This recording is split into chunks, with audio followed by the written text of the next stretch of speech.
ദീർഘകാല അടിസ്ഥാനത്തിൽ പലതും സൂക്ഷിച്ചു വയ്ക്കുക എന്നത് നമ്മുടെയൊക്കെ ഉമ്മമാരുടെ സ്ഥിരം പരിപാടിയായിരുന്നു.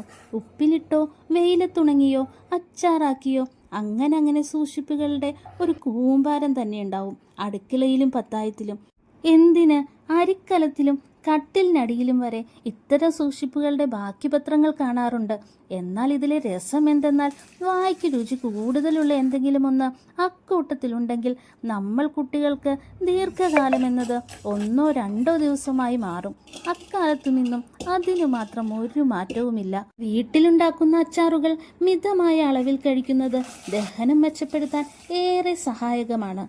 ദീർഘകാലം സൂക്ഷിക്കുന്ന അച്ചാറുകളിൽ ഉപകാരികളായ നിരവധി ബാക്ടീരിയകൾ വളരും. കുടലിലെ സൂക്ഷ്മജീവികളെ നശിപ്പിക്കാനും ഈ ബാക്ടീരിയകൾക്ക് കഴിയും. അധികമായാൽ അമൃതും വിഷമെന്ന പോലെ അച്ചാറുകൾ തൊടുകറിയായി തൊട്ടുകൂട്ടാനേ പാടും. ഉപ്പും പുളിയും മുളകും ഒപ്പത്തിനൊപ്പം നിന്നാൽ ഏതച്ചാറുകളും അതീവ രുചികരമായിരിക്കും. അപ്പോൾ നിങ്ങളും ഇതുപോലൊരു അച്ചാറുണ്ടാക്കി നോക്ക്. നിങ്ങളുടെ വീട്ടിലെ കുസൃതി കുരുപ്പുകളും എത്ര ദിവസത്തേക്ക് ഈ അച്ചാറ് ബാക്കി വെച്ചേക്കുമെന്ന് നമുക്ക് നോക്കാം. അധികകാലം നിൽക്കാൻ യാതൊരു സാഹചര്യവുമില്ല.